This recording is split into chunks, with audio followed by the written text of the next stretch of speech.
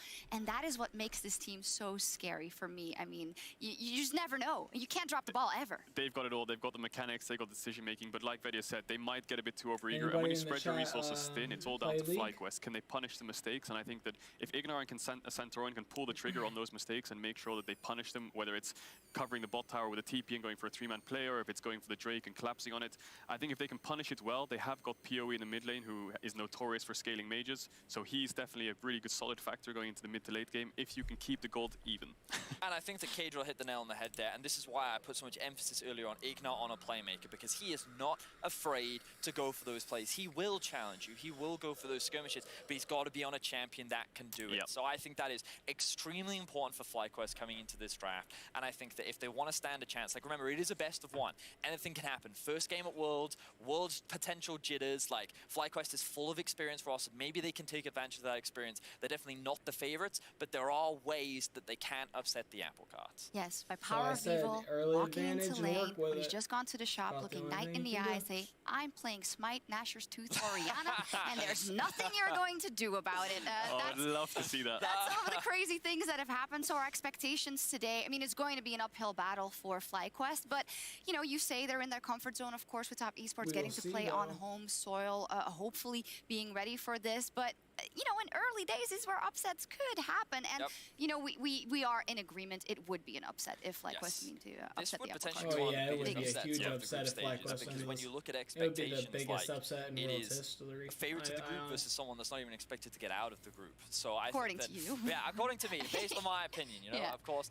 And so I think that it's going to be challenging. But again, best of ones is where upsets happen. We have seen weirder things. So let's see what we get today. I mean, this is the best team from China, so we've got a lot of expectation on the shoulders. It's the first game of Worlds. I'm just so excited. Yeah, just to I'm say so again what I said excited, at the he said. beginning, a group stage, the best of ones, Of course it's he's heartbreaks excited. and it's upsets, but the wait is finally over. We are about to All right, get guys. into it. We are going Game to finally one, kick group off the stage, World's 2020 World's group stage with 2020. FlyQuest versus Top Esports. Let's go. Let's get hype. Everybody's like, it's fucking early. Why are we getting... Come on now, guys. 今年的世界赛对于 LPL 赛区来说非常的重要。第 Don't 一， speak this. 这可能是我们王朝的开始，因为3连冠在任何体育赛事里面都是非常重要的。第二，在这个主场，我们不想再输一次。 Okay. 2013年我们成绩很好，拿到了亚军，而接下来的一年里面，我们同样拿到了亚军。所以那个时候对于我们，好像这个冠军是比较容易或者说比较接近的。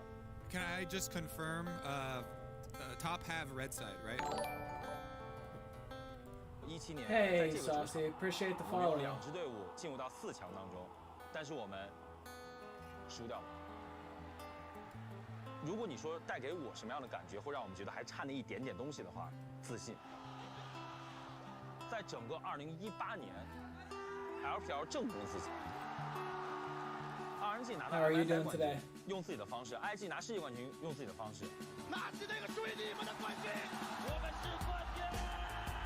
I remember watching. 方普拉以他们的打法， And then 一个 when 非常灵 FPX 活的 won 中路 and 联 not 动的打 watching 法， him do 又 that, I 一次 thought it was 拿 a 到了 little 联合奖杯。 overdramatic, but that was funny. I thought it was great. 我们再也不用去学别人的打法，再也不用去羡慕别的赛区有什么样的选手，因为我们就是最强。这就是 LPL， 我们无所畏惧，我们用自己打架的方式赢下了这些冠军。我们花了5年的时间，步履蹒跚，才争到这个领跑的位置。我们不会轻易让出去的。 老干爹，大家应该知道打野老将 Peanut， 还有就是中路老将西叶。我们所有人都认为，可能那个西叶就是他的顶峰了，但并不是。今年他杀回来。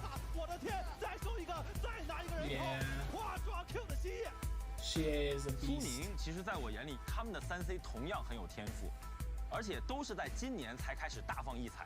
那为什么呢？因为有辅助舍蛇和打野 Sofen 这2位老将的辅佐。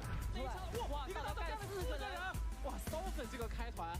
京东 Gaming 卡纳位选手正式加入，而在 AD 位置 Loken 京东 Gaming 的老将也是回到了队伍当中。可以说他们补足了最后一块拼图之后，整整制霸了 LPL 一整。卡纳位一个海居然捏了3个人，打得太漂亮了。那对于滔博这支队伍来说，其实他们也很神奇。Knight 作为 LPL 2020年夏季赛的常规赛 MVP， 罗先没有上交，闪现过来，再2枪，再搭配上 Jackie Love， 往后拉开，点死了这网友 Jackie Love 不应该想收场了，Double Q 拿到。这个双 C， 我可以说他现在是 LPL 最强的双 C 组合。带着对方的3个人打出 ace。 Probably not a LPL 赛区 lie. 连续2次拿到了 S 系列赛的冠军之后，各大赛区也开始学习我们这种偏打架风格的打法。 然后把这种打法融入到他们自己本身的打法当中，形成了每一个战队独特的武功秘籍。Lost 3. Oh, the 4th as well. Double lift from downtown. 我进来，又是一个체력이.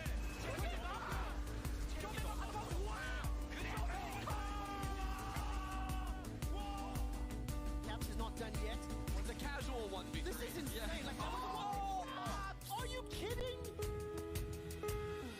所以这一次的世界赛，我觉得更像是华山论剑，各大武林高手带着自己的独门秘籍来到了这里，争夺武林盟主之位。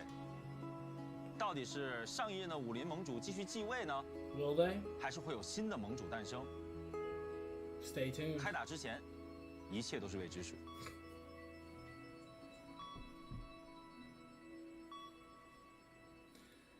This first game is going to be interesting, though. Top Esports is going to do some damage. I assure you.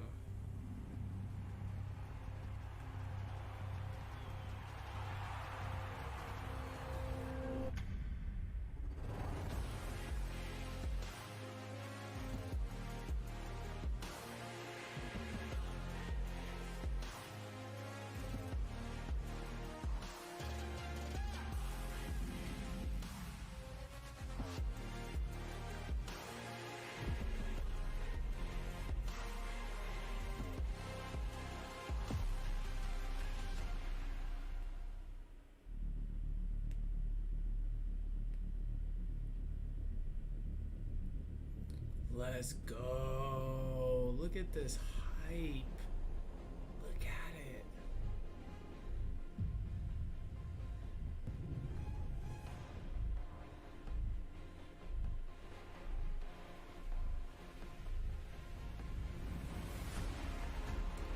Oops.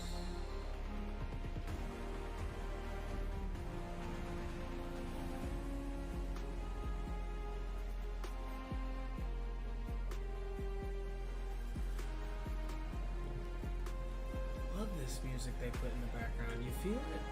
Like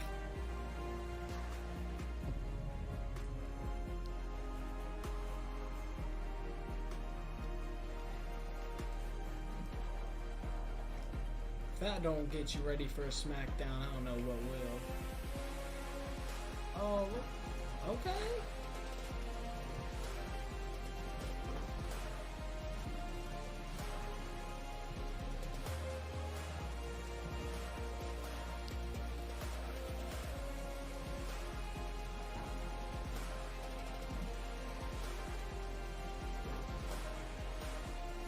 got some air bending, water bending type shit going up.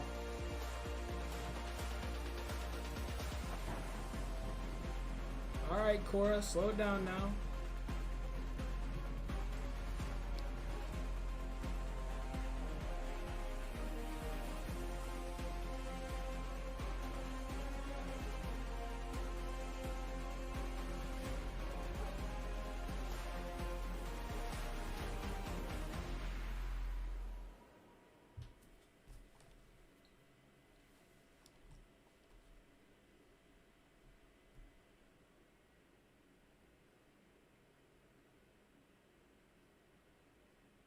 Let's go.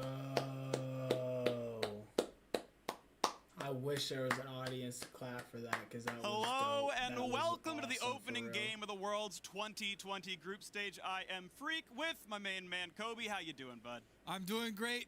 World's group stage is where hope still lives, Freak. I'm so Let's excited to get into these Hope. games, and especially Champion Select for game number 1 here. Top Esports coming in as the favorite to win the entire tournament right now, ranked 1 as far as the entire world, coming from the LPL, previous winners 2 times previously for the World Championship, going against FlyQuest. Definitely some big underdogs here. Some big underdogs, but ones, at least players we have seen make huge plays. You think back to the Look, last hold up. time that Watch Power of Evil and FlyQuest get an Igno were at early ass Worlds. They lead took in this SKT and to 5 smash games on to the these people, quarterfinals, and then very, everybody very else has narrow to just series shut there their that mouth for the FKT rest went of the on to win tournament the about championship anything for that one, upset if I wise. recall correctly. We've already had a Regardless, couple of an exciting upset-ish match kind here, of things happen, FlyQuest and so Top Esports starting we'll see what out happens. the World Honestly, I don't Championship see it group happening. stage, I'm just saying, like, if number it 2 team happens, out of it would be LCS, crazy for the rest of the back-to-back tournament. finals Nobody for would FlyQuest. understand what's Top going on Esports anymore. also back-to-back finals of the LPL, but they of course hoisted the trophy in the summer split. They also won the mid-season cup, which was pretty much an LPL dominating affair. And now we get to see who can make this one happen again. As fans come through pretty quickly. Yeah, and this is something I want to jump on immediately here, because there was a pretty big difference between the players that I talked to from group stage teams being surprised at the meta that evolved in play-ins, being so much focus on scaling and on team fights. And a lot more So from they don't the want to have scrims to from deal these group with stage teams have been Echo on top in lane the carries, mid on and snowballing, jungle, because that's a and nice Top flex. Esports are definitely positioned well to do that, but with Shen 369, but being even banned so, away they 'cause ban it's out the NA, Shen. and then Alex That used Solo Shen. kept on blind picking for FlyQuest in playoffs. He Figured it was was willing to gonna be play tanks top banned. side, weak side here for FlyQuest. Not dealing with and was able to Karsus, draw out that Lily. early ban. Now, So Lilia that's the first thing, pick they here can't for keep Santorin. banning I out know jungles, Lilia got a 'cause then lot they're of gonna flame put in Santorin the in a play-in tough spot. stages, but I think 'Cause that look, was more towards the teams and Graves players' already usage of the picked up, so champion. they're gonna have to FlyQuest pick have a- been oh, well, very they good got at Leah, designing I level guess, 1, so. going after those early Raptor invades into red side counter jungling. She works so if Santorin you know how to having that work her one well, is which definitely a big she's got opening hella here for move speed, so FlyQuest. people will be Plus, alright they with get that. that That's huge. Syndra. And then So, Syndra in the on LPL Power playoffs, there was like a Evil. 75% Comfort ban pick. rate on Syndra against Knight. You were not allowed to give him this champion. Power Evil says, okay, it's time to bite the bullet. I need to blind pick mid because I cannot let you have this champion before it goes on too Akali, late. The that's a counter good- pick is ready. Knight, by a lot of recollection, is the best player in the world, the best mid laner in the world. He is the reigning MVP of the strongest region in the world on the winning team. And Akali, though it can be flexed at top, is going to be the pick. Yeah, it's gonna Akali, be if it does mid go lane mid for sure. versus the Syndra, is going to be looking for that level 6 kill, level 6 all in on the Syndra. So PoE and Santorin better be ready for it. Top lane is going to be the focus. Obviously, there's a huge advantage to being red side here. And this is something that the LPL teams have utilized very effectively, especially with 369 and the attention that he gets from both Knight and Karsa. So they're banning out Okay, some so they're banning on top of laners, a the bunch most of top prominent laners, blind holy pick crap. ones like Renekton. Meanwhile, FlyQuest also, they don't want some of the trickier counter picks that 369 has used for super hard carrying top side being taken away as well. The Jax, Fiora, Camille, those types of things as well could come through. I want to see if the Ornn ban comes Camille? through here as well, because No, one thing they that's need happened in this something draft tanky is the topside, first pick right? AP jungler, the AP jungle bans in Echo and Nidalee. It's almost like they forced Karsa onto Graves, and to be fair, most of 369's champion pool is physical damage. His Ornn has a low win rate, his Mordekaiser is only his 4th most played. If he puts him onto something physical damage, you play a tank top lane. There's the Ornn ban, of course, but I'm curious if they can get him off of magic damage. It allows Solo to just stack armor and survive jungle top ganks. unless you have to worry about true damage coming through as well. There are some crossovers there with the likes of Fiora. So we'll see what they have to blind pick for him. Because it is going to be a red side first choice here. I would expect it to with the Jace and I was actually Ornn. expecting it to be support, but looks like they are going to go to the Camille's Camille after choice, and so who are they many gonna pick top lane into champions Camille, have been though? whittled down. What's interesting to me is that this is going to be the first Camille game of the split for Volibear? 369. Actually has Maybe? not played that one domestically. But Yeah, it's going to come Volibear, through here, maybe? of course, is a very strong champion. Camille seems to very much be in Ignore the on meta, as Thresh you're is talking about, pretty Kobe. The dope. read is I'm alright carrying with through that. top What are lane. they gonna Top round out with esports, as well as ADC? JD Gaming, have some great top laners, so that's going to be one to watch for. Tristana? Absolutely. Solo tends to play Ashe? weak side. He tends to not get a ton of attention, so that is going to be something that maybe stylistically FlyQuest might have to change. Thresh for Ignar right now. The hover is going to be a great pick, though. It's one of his very best champions. Yeah, It is Thresh one and of his Rakan, best definitely the two best champions for Ignar. FlyQuest Blitzcrank, relies he's a so beast much at on Blitzcrank. his People just keep playmaking. Him forgetting. and Santorin are the ones who create action for this team. I don't know As why far as everybody top lane forgets that counter pick Ignar's here now for Blitzcrank FlyQuest, is there's absolutely not really monstrous. any great counter matchups See? left Look! up into the Camille, because Calling Camille it. has started to run grasp Blitzcrank, for the top but he lane won't choose ever it since because they it doesn't had fit that the nerf comp. onto Conqueror, and it just makes But her Volibear her for the lane top phase lane. so See, I much thought it was easier gonna be pull off. Volibear. Even with the Volibear with extreme lane prowess here and the ability to take extended trades versus Camille, Camille can actually do a really good W sweep. You can land it slow and you they're just go doing in for the Senna grass AD. proc. As long as you don't let Volibear get Yikes. multiple W's off, So it makes it pretty set difficult to support. really take advantage there.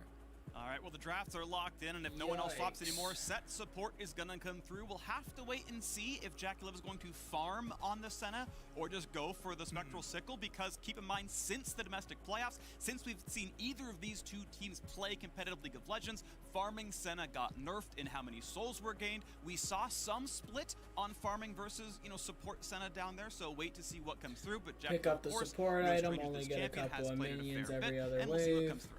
Yeah, definitely utility Balances from out. both bottom lanes, and that's actually something that Wild Turtle has excelled on since the regular split there for the LCS, when Wild Turtle was benched for a while actually by FlyQuest, and Mash came in. Once Wild Turtle returned to the starting roster, he just excelled so heavily on a lot of these utility-focused AD carries. Jhin obviously brings the long range and snares that they can look for picks, and FlyQuest, especially as we prepare to head into Summoner's Rift, have prepared level 1s to great effectiveness in the LCS playoffs. So I'm expecting it here, especially since they do somebody have was very Lilia jittery with that can that camera. My annihilate eyes some of those bugged a little trash bit. camps Holy like crap. Raptors and Wolves. And speaking of preparation, I'm actually excited by this top esports draft, because you can look at the 70 games they played so far this year domestically and a little bit internationally with the mid-season cup. This is the first Camille game for 369 of the summer split, the second Senna game for Jackie Love in the summer split, the first set game for Yu Jia in the support lane, the second Akali game for the mid laner Knight. The only person playing what you could even remotely consider comfort is not Jackie Love, sorry, but Karsa on Graves. So top esports coming out in their first game of the World Championship, bring up out a whole bunch essentially of new. 4 new picks, what you could reasonably consider 4 new picks here, up against FlyQuest, a team they are expected to beat. The Relatively. power ranks have these I teams figured very, they very would. They're far going to apart, test stuff but it's on the going to be an easiest exciting people game they regardless. possibly can. There's That a would reason be that the NA. flexibility of these players was Lassie. highlighted by the analyst desk, and that just gives you so many options when trying to craft these team compositions. It's going to be a whole lot of fun. As you mentioned, though, the level 1s from FlyQuest. Santorin is the first Blood King of the LCS. There's about 3 junglers worldwide with a greater than 50% first blood rate. Santorin is one of those 3. Canyon over on Dom 1 Gaming is the second of those, and I believe the third isn't at Worlds this year. He is absolutely a great early game player. He gets the gold leads, and that is, I think, the one player that can stand up here. I really do have hope for Santorin to be the difference maker if there is to be a FlyQuest upset. The odds That's of a little course are nerve-wracking, against them. This honestly, would 'cause, be, like, I would say, the biggest I'm waiting for this upset of dang the game year to start. if I FlyQuest know for were a to lose fact this game, but this Already is setting going the to table, be an freak. intense. But this is the level of these teams, This is the right? We number come in one expected team with at what people Worlds expect as the versus best the team in the world on worst, the right-hand side. technically. Their top esports have the last 2 trophies that they have fought over, and they're going for their 3rd. Yeah. Oh, they got another little video for us here. And Summoner's Rift The Summoners Cup is on the line. Here we go for the first game of group stages in Worlds 2020. FlyQuest, the #2 team out of the LCS, and Top Esports, the #1 team out of the LPL, and the tournament favorites are doing battle here onto the Rift. And we heard from Solo and Wild Turtle. They said getting out of groups would be success for us. That would be a great Worlds performance, getting into the top 8. For Top Esports, if you saw that tease, the LPL wants their 3rd straight World Championship, and TES are first in line for it. And we see some defensive warding on the bottom side here with the little pixel brush from Top Esports, and the hover there for the possible Lilia delayed invade. They went through with the early sweep to make sure there were no wards and placed a ward of their own. That wards ensures that they'll see if Top place one later into it and will be known for the start here for Santorin. As we said, Lilia can annihilate this Raptor camp because of the AoE and the burn in the kit, also being able to kite very easily. This is a move from Karsa though, trying to answer, dashes over the wall immediately to try and get the buff for buff. I don't believe he was seen on his way over, but this is going to be level 2 versus level 1. If Lilia shows up to fight for blue, Santorin did not burn his smite. If he's here on time and the blast plant lets him do it, Karsa is going to be outsmited. He's going to be outstatted. Santorin knows the blue has been taken. He knows what's going on right there. And Karsa, you talk about level 1s in champs like Kobe. Yeah, well, it's going to reset. But regardless, it is a full camp lead for Santorin. His entire jungle's up for him. Yeah, and this very frequently can happen with Lilia. That's why people were so surprised at some of the results from play-in. But if you coordinate your level 1s for it, flash in though. Already nice trade mid lane. Big damage. They might get a kill there. Ooh, if he reloaded fast enough, he would have definitely flashed for that auto. I know Wild Turtle, he would have flashed for that auto for sure. But mid lane had a good trade. Early game advantage for jungler, but he is not quite out of that pump that I want him to be out before I feel comfortable saying that they're because in a good there's lead. plenty of regeneration in Set's kit due to the passive plus the healing from Senna. And with Jackie Love having his own biscuit as well, they will sustain the life advantage, but the minion push is going to be the difference maker there as Wild Turtle and Ignar are going to try and get that one in. That's a great hook. Oh my, there it is.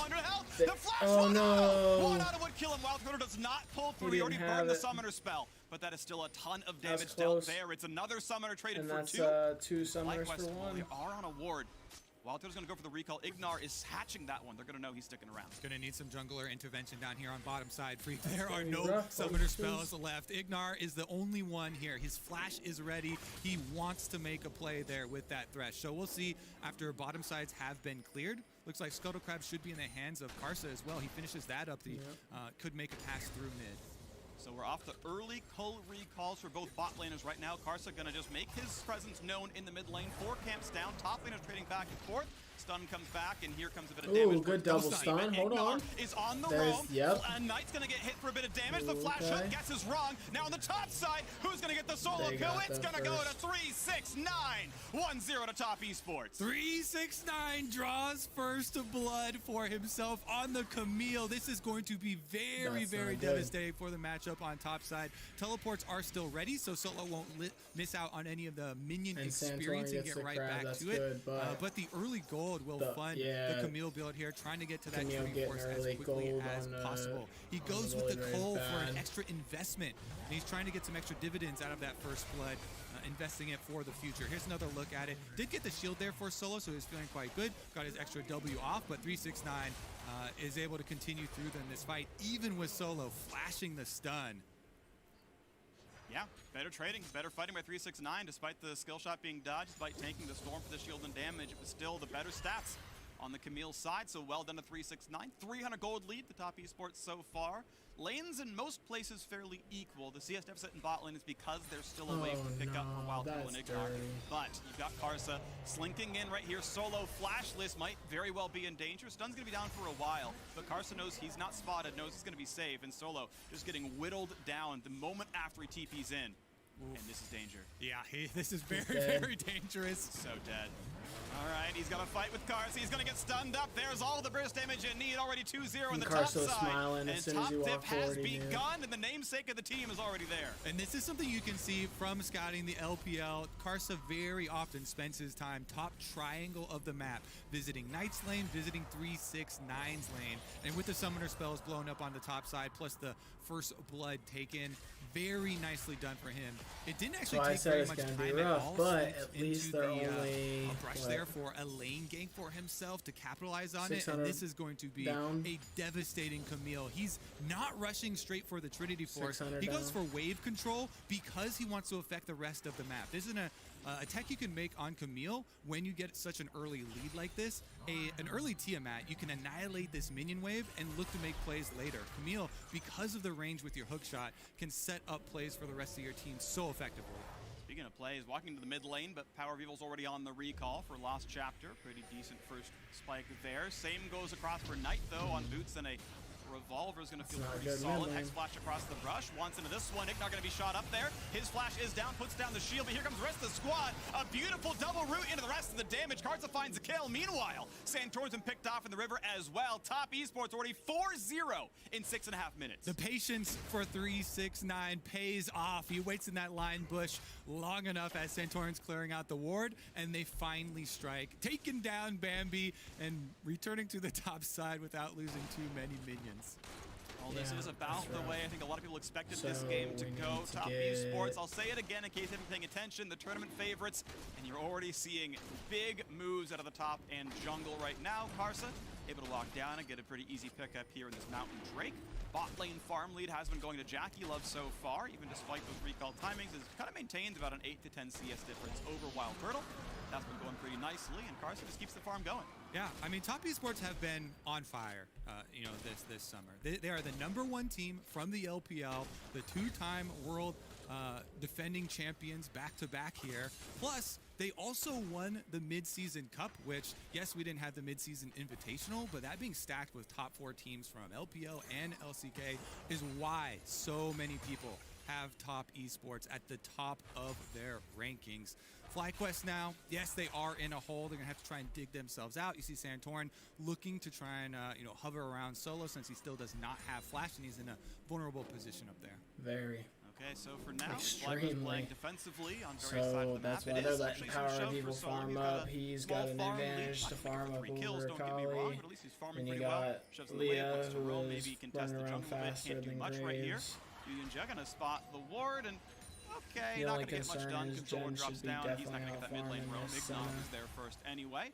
Just trading farm back and forth in the mid lane. Small farm lead for Power of Evil as well. You kind of expect to lose lane a little bit as a Kali. No big surprise there. We'll wait for the team fights for Knight to really turn on. Yep, and he's looking to use his ult.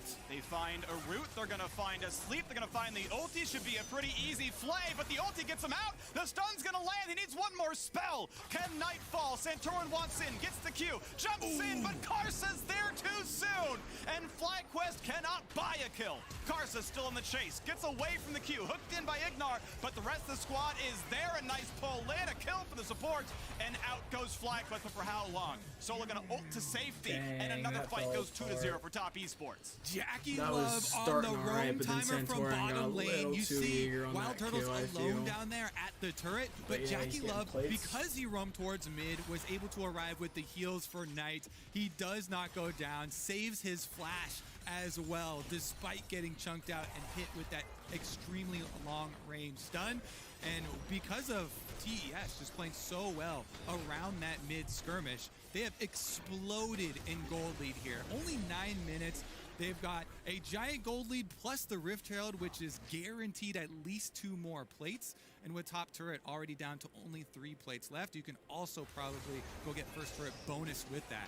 Here's another look. Ignar, though, he's one of the players with the lowest duo proximity. That's time spent near your AD carry, so he roams incredibly frequently. He was able to get that hook to start it out, and PoE did have the follow-up stun, but as That's we rough. know, the heal came in, Knight didn't even have to flash, and TES, they have been But sacrificing you guys gotta some understand minion that we waves, might be able mostly to here work with 4-3-6-9 FlyQuest roaming here around because to they help make have these plays, Thresh, but the plays Jen, have been Sandra, so worth it for them. Leah, So Volibear. Top So you Esports. got are the Thresh best and Volibear to early catch mid-game people team out, in the Syndra and LPL. They have Jim the for highest long gold range lead in the damage league and at high 20 damage minutes at that, at especially late 1400 game. on And then you average. have Leo They who's are able to up kite people around after 2400 going in in this with their game tank. in So, half the time. you know, They it's are always possible absolutely that their team dominating, fight is even nice. above and I beyond just what they know that normally put forward Senna, as the best team in their regions. Camille, TES obviously off to an amazing start right now. The aggression, I think, will not stop. They have the most kills per game in the league as well, so they're going to probably keep one going. And wait to see as the top laners head to various side lanes before too long. We'll see just exactly what happens. And the fun part now is where do you go with this lead? When you have a Camille that is this fed, that went for the tech for the early Tiamat to shove the lanes. Teleport is coming back up right now, a few more seconds for 369, and you have so many playmakers. Level 6 now on set for Yuyanja. Knight as well with the flash and ultimate ready has kill pressure for himself, so it's all about creating this opening here for 369 to come collapse, and you basically guarantee a kill with your Hextech ultimatum. No, they might do boss side of the map with their dragon coming up here soon. Are trying to create some no reason not for to do themselves. middle or... You see this continued renewed focus on vision through the river and through that bottom side to try and make some plays off of Thresh. Solo gets away from the stun, lands his W, but here comes the technical maybe you talked about, and Karsa's now here as well. How are you going to survive this one as the ult comes in for good measure. Karsa blinds him, looks for the rest of the damage there. Solo ults to buy some time. I mean, he makes it close. He almost had that. See, 369 is Solo too durable. The is kill still BC. comes through. Assist credits across the board. And if that was a Earthtail's going to 1v1, summon he for had that likely the easy. entire No turret in his top lane. Yeah, that thing's gone. So FlyQuest, they have to try and make something out of this. They know that jungler is top side, so Santorin's looking to make a bottom side play here. As you see the bottom turret on the mini-map too, Wild Turtle trying to force Jackie Love off of the turret, and Ignar's got the lantern. First shot's good, second and third gonna go wide, and the slows aren't enough to set up for a flay. If he happened to guess correctly, maybe there was CC, but Jackie Love would have had the cleanse regardless. 3 plates taken on the bottom side. It is good to get something back, of course, but Shelly gets the second charge. Top lane turret's at 20%, and that turret's gonna fall before too long. All right, FlyQuest now, again, still overloading on bottom side since so many resources from top were invested on that side of the map. They do not rush on the dragon, though, because they saw the resets. Funnily enough, FlyQuest actually had the highest dragon control percentage of any LCS team. And they're heading here to Worlds versus Top Esports, who had the highest dragon control for any LPL team. It definitely becomes a bit more troublesome controlling Dragon when you're in this big of an early deficit, so I don't expect those numbers to get any better for FlyQuest. And Top Esports going to take what is theirs, and second Dragon picked up without much effort at all. Right there, Karsa, 100% kill participation on Dragons, and hey, pretty close on Champions as 4,000 well. over there, yeah, That's 4,000 a ahead. perfect score as far as I'm concerned. And as Knight knocks down the top lane wave, of course, Solo, who has at least been farming well, but he's 0 and 3. Doesn't have a lot of tank stats. He can play defense for a while down here. Probably go for more of a tank build. I'm not sure he can ever really duel the Camille or the Akali in a late game scenario. Is down a level. Jack Liv gonna grab the plate, and then I love this. Lets the plate gold go. Then Yuyanja walks up to make sure he can control this one, but it means that he kind of lets his 80 gold go over to Jackie Love. More gold on the Senna. Farming Senna. One hit till Cola's done. That'll be good. Ignar wants in for this one. This is going to be a 3-on-3. Flashes in, but Karsa's already here, and the teleport's coming behind as well. About to be a 4-on-3. Lot of CC coming across. He's sleeping, but Jackie Lives there for the first kill. Knight has shown up as well. Picks up kill number 2, and the rest of the squad shows up for good measure. A trade kill comes in. No longer a perfect game as Power of Evil finds a single kill. Knight burns the rest of his ultimate, and a Lantern going to bring Solo to safety, but the Hexacle Beta comes across, locks up Power of Evil, flashed away to safety. A hook buys some time, and play backwards as well. The flash in, Yuyanja can't quite get that kill. He's at 2 HP, and Solo finds his second kill. Flash to safety, but he's stunned up by 369, and the kill will not quite come through. 2 for 2 in that team fight. Honestly, that is extremely good for FlyQuest, considering the game state right now, where Top Esports have been steamrolling. They come away with 2 extra kills for themselves, and that is FlyQuest still looking for plays. As you mentioned during the play itself, though, Top Esports were waiting for it here with Karsa in the brush ready. Look, that insta flash after that from Santorin was actually really good, or else he was in a hard spot. But he still died, but it just put Akali in a bad spot because she couldn't do but Solo here all 3 on the members Volibear afterwards, actually makes and then forced her to a use it huge here, amount of space for the where he team could get away, as Power of Evil's trying and then to he run almost away. turned This on Hextech Knight, ultimatum but does interrupt or not the Knight, turn, but that just gives him an opportunity to turn there. He turns and focuses his damage on Knight and but Karsa, wasn't able separating to them, because allowing them to get the really kill on behind. the Otherwise, he probably would have having damage to to get all flash of them. away. Okay, He so probably with would wipe the that game team. right now, and it is a sad state for FlyQuest. 5,000 gold difference. Okay, Very so- obviously top esports favorite. But you can see the team fight prowess How do there. they come Despite back being from this? 0-3, Solo If they get a got more pick damage on out than 369. Senna, He has been able to kind or- of survive. And I guess this I could is pick off really Set. where He's he not as a really player has crazy made a name for tanky. He's himself, only got is playing boost well right from now weak side. and Gangplank some was one of his health, more notorious little champions as well armor. as a champion. You could just kind of So- leave on an island and despite the scoreline, put out some decent damage. So he will be a key factor as one of the only tanks in the roster to do anything. But otherwise, it's obviously a big uphill road for FlyQuest to get a comeback here. And top lane was one of the big things that people were worried about for FlyQuest, especially heading into this group with a lot of teams that can focus on top side of the map. Whereas, as you mentioned, Solo has not gotten a lot of resources. Now, this all did kind of stem from losing the 1v1 initially to get the first blood for 369. Yeah. And his flash being blown in that 1v1 opened the door for Karsa to go up there and open the door for them to have so much focus. But he is going for the cooldown reduction garage sale sort of item build. I actually kind of like the Black Cleaver and the Iceborne Gauntlet build for maximum cooldown reduction for Volibear because it does give you a lot of team fight utility, and you can continue to try and force. You get a bunch of ultimates, plus you get super low cooldowns if you're trying to have sustain with your W. Here we go though. First tower for FlyQuest is taken down, and they escort Power Vivo back out. So FlyQuest still looking for these plays, trying to get some gold back for themselves off of the map on the other side. Of course, we are still at a 5,000 gold difference here, though yes, it has plateaued. That is a number you're happy to have, Preston, the 17-minute mark here for top esports. They are 4 times their LPL average. They are certainly running over this one right now. Third Drake spawns in just a minute. And FlyQuest persistent damage a little bit low here, so an Ocean Soul is brewing in the next 6 minutes, and it's going to be hard for FlyQuest to knock down any of the top esports players if they do grab that one. Wait to see as the mid-game looms just exactly how these fights are going to look, because right now FlyQuest, yeah, that gold graph has moved pretty steadily down and right more and more under TES's favor. And I expect it to continue in that way. But if you're trying to hope for the upset here in one of these team fights, one of the greatest tools that FlyQuest have drafted themselves is the range of their crowd control.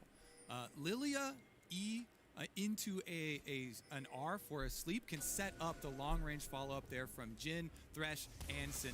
Extremely long range pick potential from FlyQuest. The problem is that TES have so much vision control that it makes it very difficult for you to pull off one of those plays and for the team to be separated, because if there are the rest of the members of top esports there, even if you snare somebody, it's going to be hard to take them down. Absolutely. Here we go. Doesn't Dragon mean it setup is can't be here. done. Ward control very obviously in TES's favor, and they're just going to knock this one down. Karsa's there on spawn. Control wards pretty much everywhere. I believe that one's not in the brush in the pit. Doesn't really matter. There isn't vision there regardless. Yeah. So even the best, the very best in the world can make small mechanical mistakes, but not enough to matter here. We are 5 minutes from Ocean Soul to the 5,000 gold lead. TES looking to open up their World Championship with a commanding TES is And now, running over if you want to do strategy from the easy side of the match free, they had a nice little early that TS does spot have. there, level They're 1 well with the jungle, positioned but they to play didn't the really press entire it map hard at enough. once here. He should have Teleports are coming definitely back got up that from both their blue solo laners, and Knight used that leash to 369 both can accelerate his easily way gain through the control in camp. side lanes. But he was What you want afraid to do is that push in he these would have went minion down to waves his red that and got allow him. you to I collapse felt like he into would the have been fine. FlyQuest He could have had jungle, one of his bot thereby lanes cutting board off it all and forms come of over income for instantly. FlyQuest besides the minions But that will I guess, trickle through to them. And that way you increase your lead while safely waiting for your big payout of your Ocean Soul. If you want to get more spicy though, you can always go for dives and try and flex your giant lead that you've got. Bone Plating knocked off. You can see Solo playing the defensive side of this one-on-one, but he's down to about 70% health, so not going to have an easy time unless his turret is active. And part of that fight in a 2v1. Ward control coming through again and again for TES to make sure 369 is safe to split push. Control will keep coming down. The invisible ones have been dropped in that jungle as well, and FlyQuest do their best to try to sweep that vision away. Maybe at one point Santorin can make his way down without being spotted, but there is a 2-level jungle difference now off of Karsa getting so much farm as we've gotten into the mid-game. It's going to be tough for those fights to even go well. Yeah, honestly, as I said before, I think the best hope for FlyQuest is Santorin continuing to throw out these seeds as top esports, if they decide to try and play the whole map like we're talking about, to try and starve you out, push all 3 lanes, then you just keep fishing with your siege, try and find a pick on one of the members that is furthest up, and there we go. That is a hook. That is Cleanse not doing enough. He could go to sleep, but there's not going to be enough of a re-engage. It's going to be easily blocked shots right here, and he kites away because Knight could have hit him with the E. So no kills coming across. Mid lane turret's still going to fall, and that was one of their best chances. FlyQuest coming and making that play happen, but all they get is a burned Quick Silver Sash. Yep, they're still proactive though, looking for those possible opportunities. And I really like to see the cooldowns immediately expended when they do have a possible pick here. Even with Karsa being able to escape that one, FlyQuest do try and fight back for themselves. TES though, the Baron is up. Oh, teleport, so they're going for the 2v1 on Solo. Here comes the big fight right now. Solo cannot get out, gets away from the damage, but there's still a 2v1 as Knight wants the easy kill, claims it there. As a 2-on-1 kill comes down to the bottom side, these solo laners will not be stopped. They're both deathless. And they could probably get this turret as well. You take down Volibear, nobody else is in position here to really rotate quickly over to defend it. So that is a well-spent teleport from TES to get not only a kill, but the objective afterwards. There's a nice hook, there's a nice play backwards. Gonna be slowed up for a bit. The punch comes across, and now it's time to run away. And there's just not enough damage to kill a support without Aftershock, without a complete tank item. They just can't do enough damage. FlyQuest is bleeding out the map more and more. It's 5 turrets to 1. It's 10 kills to 2. I don't think there's any hope. Lead of nearly 8,000 continues to grow. Here we go. We get another look. Hextech Ultimatum is used to lock Solo in place long enough for the teleport channel to continue. You see Knight using it from the top side of the map as soon as they did see the Syndra sowing on that minion wave, and knowing that they have this pretty much in the bag there, no skill shot. Yeah, they knew they didn't have to do much. So, mid-game going well so far. After almost 20 minutes in, Ocean Soul in a minute and a half. And the gold lead has gotten worse every single time. I kind of punctuate it. Every dragon comes up, how far is the lead? Oh, it's getting worse than last time. Okay, maybe the last fight was one you wanted to win. And Ocean Soul is now 80 seconds away, and FlyQuest, unfortunately, not showing any signs of being able to stop those team fights. Yeah, and you can pull off a similar play to like we just saw from top esports in multiple ways. You don't have to use Hextech Ultimatum into teleport to pull off the 2v1. You can easily gain control of mid lane, push it out first, and have him just hover behind 369. You kind of trail the other split pusher. Currently, though, they do play the 1-3-1. A Knight on bottom side, pushing in that bottom minion wave, prepping it for themselves. And you see the Yanja here just sweeping and sweeping again. He's doing his homework. He's doing the dirty work here, clearing all of the wards, making sure that everything leading up. How many kills do you guys think they're going to end this game with? Lantern forward, going to bring their jungler to safety Top as the esports. bottom jungle now begins to belong to top esports. A bit of poke comes through, can't quite knock off the edge of Night Veil, but PoE will lose his Banshees. Majanki love Q, and the contest for the bot river begins. 20 seconds till the spawns, teleports come in. It's time for the fight, the 5-on-5, that somehow FlyQuest must find a way to win. Top esports, though, in such commanding position. Knight waiting in a brush. Here comes the play. The dunk backwards brings in Solo. You can jig at the big stun across the front lines. That's going to be a stopwatch burned already. Knight still safe. Finds Solo. Finds the first kill. Time for number 2. Gets it as well. A double kill now for the LPL MVP. Gets in a wild turtle. Gets right back out. A clean 2 for 0, and Drake is ready to be claimed. Yeah, that's going to be Ocean Soul for top esports. See how quickly they can try and push in. Wild Turtle does follow it up with a snare, but there's just no damage left here for FlyQuest to try and capitalize. Sustaining 2 deaths here on both frontline members. They cannot commit to any further fights. And top esports gonna claim that Ocean Soul, gonna claim the jungle for good measure. Wild Turtle gets 8 gold, killing a raptor. Nicely done. You got it back there, but honestly, this has been can't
369 completely safe, still deathless. He's on 2.5 items, no problem at all in the side lane as the rest of TES show up to claim this Baron.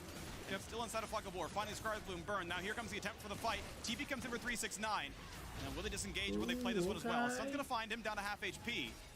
Ocean Soul will not reach until you deal damage to somebody, so knocks on a ward, gets some health back up now. Baron is still being leashed. Karsa's still hitting it. It's getting lower and lower. He can go for the smite pretty soon. Can Centauran get his way in? Does not have flash. Here comes the team fight as well, though. Nice. On the front, they shut down Knight. Onto the back lane we go. Sleep on the UMG. Okay, there's the second one, maybe? Not gonna be picked up. It's a 1-for-0. The flash Turtle. in. Turtle And picks look, up the kill. he But flashed on it. So far. Where's the In play? comes Where's the hook? 369. Oh And he's gonna no, lock kill number he's 2. dead. On to kill number 3. One more for Jacula. Finds it. The 3-for-2 team That was fight now. It's close. time We needed for FlyQuest to Volibear run. They and, stop the Baron, but the Syndra team fight together. still goes to top esports. Nice. Ocean Soul giving so much sustain to top esports that after losing those 2 kills, they can still return to the Baron here.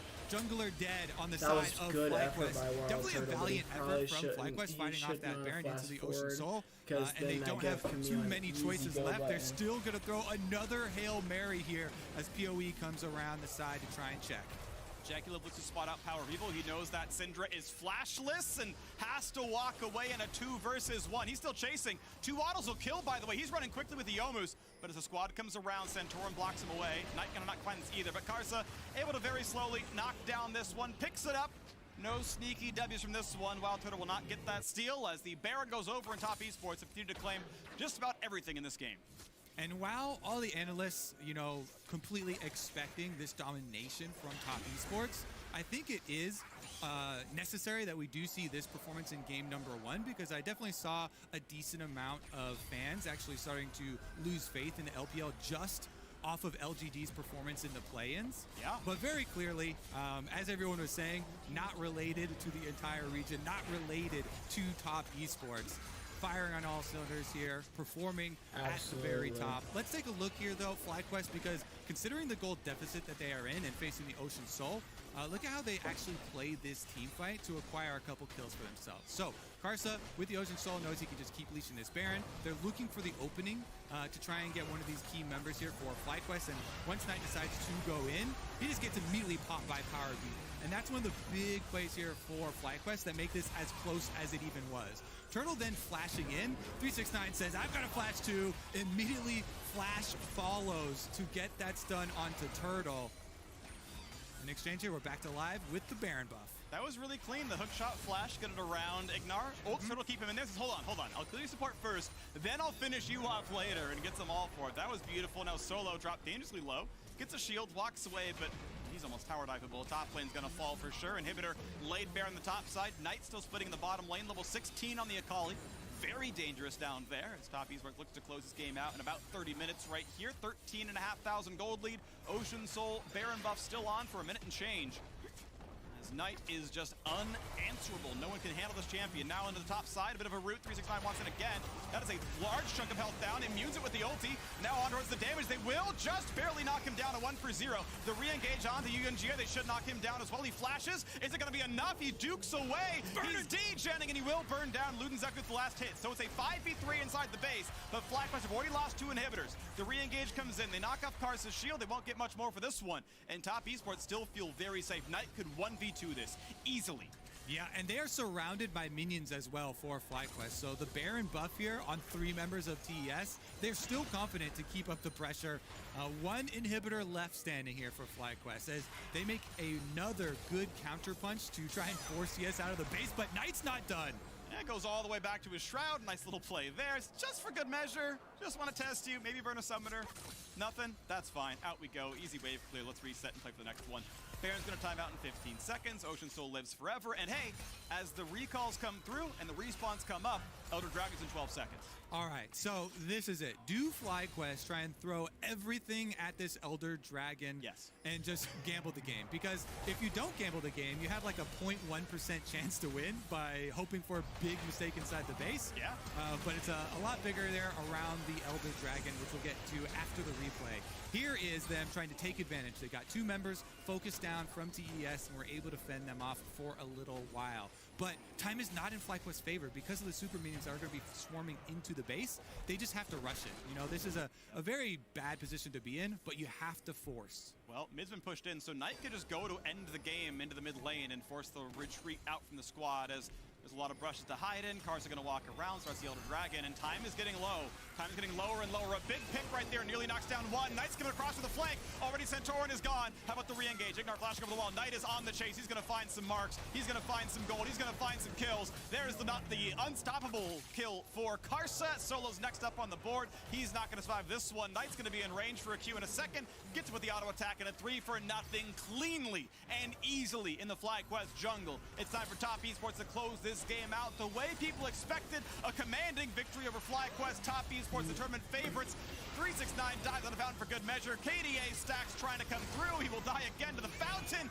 The sturdiest member for FlyQuest will find a single kill, but Wild Turtle is left alone to watch as his base will drop. The turrets will fall, and with 1 HP left, even the AD carry will live.